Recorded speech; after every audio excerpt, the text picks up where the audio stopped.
Over the weekend, Hamas launched a surprise assault in Israel along the southern towns, killing at least 700 people, taking over 100 hostages.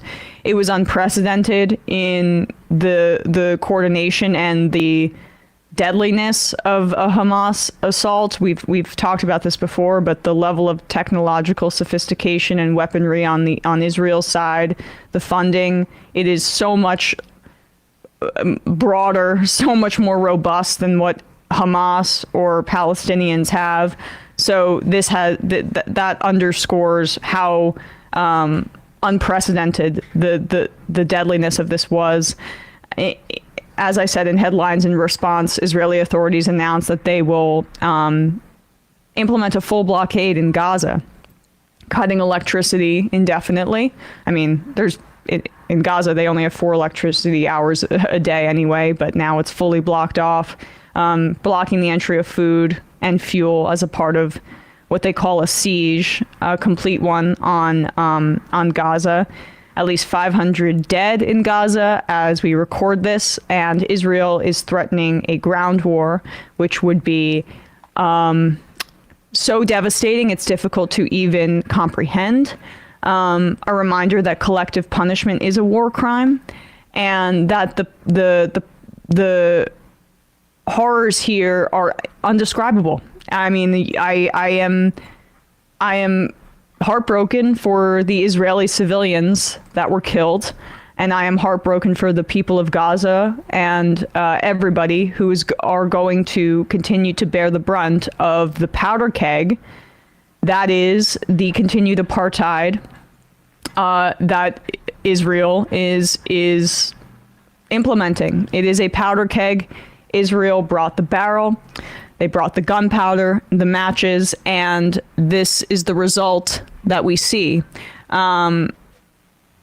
It's not just me saying this. Let's read here. This is a statement from... Let's do the Haaretz thing first, actually, yeah. Haaretz, one of the bigger newspapers in Israel, their editorial board today, or I'm sorry, not today. It was this weekend. It was yesterday. They published this piece. Netanyahu bears responsibility for this Israel-Gaza war.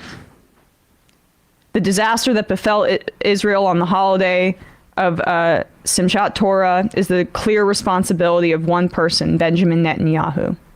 The prime minister who has prided himself on his vast political experience and irreplaceable wisdom in security matters completely failed to identify the dangers he was consciously leading Israel into when establishing a government of annexation and dispossession, when appointing Bezalel Smotrich and Itamar Ben-Gvir to key positions while embracing a foreign policy that openly ignored the existence and rights of Palestinians.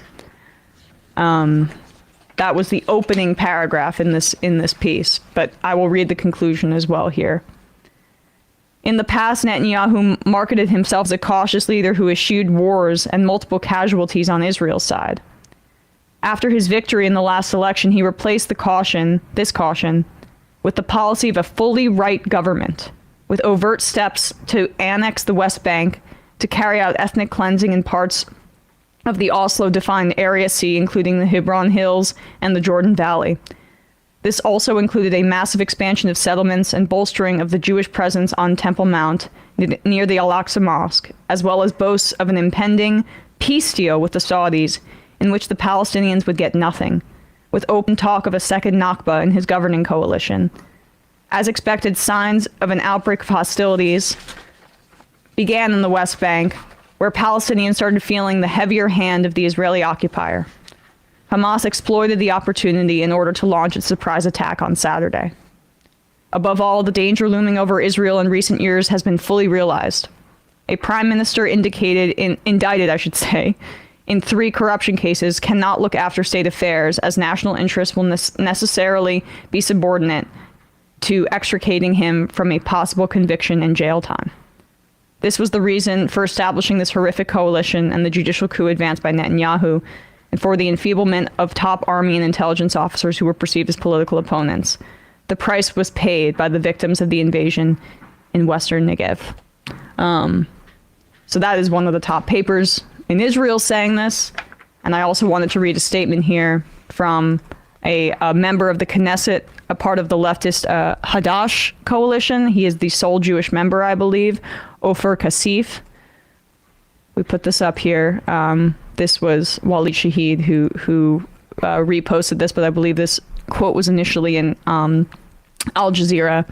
We condemn and oppose any assault on innocent civilians, but in contrast to the Israeli government, that means that we oppose any assault on Palestinians, civilians as well. We must analyze those terrible incidents, the attacks, in the right context, and that is the ongoing occupation. We have been warning time and time again, everything is going to erupt and everybody is going to pay a price, mainly innocent civilians on both sides. And unfortunately, that is exactly what happened, he said. The Israeli government, which is a fascist government, supports, encourages, and leads pogroms against the Palestinians. There is an ethnic cleansing going on. It was obvious the writing was on the wall, written in the blood of the Palestinians, and unfortunately now, Israelis as well, he said. It is exactly that. And that is the only glimmer of hope I can find in this horrific day. That there are those calls, essentially, for Netanyahu and his governing coalition to dissolve, even though at the same time he's looking to declare an emergency government in the wake of this in order to solidify his power. But this is the result of, politics of apartheid, politics of colonialism and militarism turned inward. With the longest occupation on Earth. In human history, in modern history. Yeah. And it's not to excuse the violence, it's to put it at the doorstep that it belongs on. Exactly. There's one party here that has all of the power and the ability to end this. And that party is going to not respond in the way that would be rational here. Well, that's the thing is, we need, and it's amazing. I can't imagine the courage it takes for that left-wing member of the Knesset to say that. We need more voices to say that, because there are two forking paths we're looking at right now. And one is an end of the occupation and justice and peace. And that requires a type of leadership that I don't know is entirely apparent at the top levels anywhere now.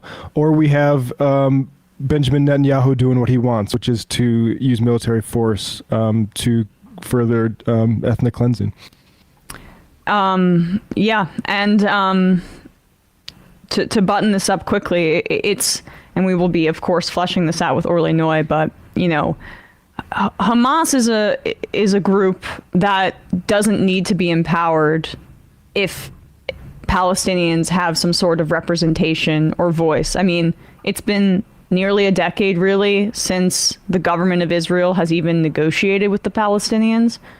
What do you expect? What do you expect when 90% of Gaza doesn't have clean drinking water? What do you expect when the average age in Gaza is 19?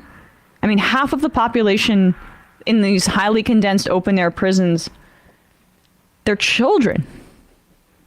That's who's dying today. And there were young people that died in the Hamas assault on the music festival along the southern border in Israel. But when these retaliatory strikes happen, they're 100% on these civilian locations. That is the desire, and the population is so young because they're unable to survive here. And so what do you think that they turn to? Of course they turn, a certain segment of the population turns to a group like Hamas, where extremism always is empowered under brutal conditions where people feel like they have no other option. Well, and not to mention the role that the greater powers, Israel and Western powers, have in why Hamas is the opposition there and not more secular organizations. Mehdi Hassan's done work on that in The Intercept. Exactly. And that is a history of Western powers in emboldening further right, more religious extremist groups in areas that they want control over. We can look to Afghanistan for that, but we will be speaking more about this with Orly Noy in a second.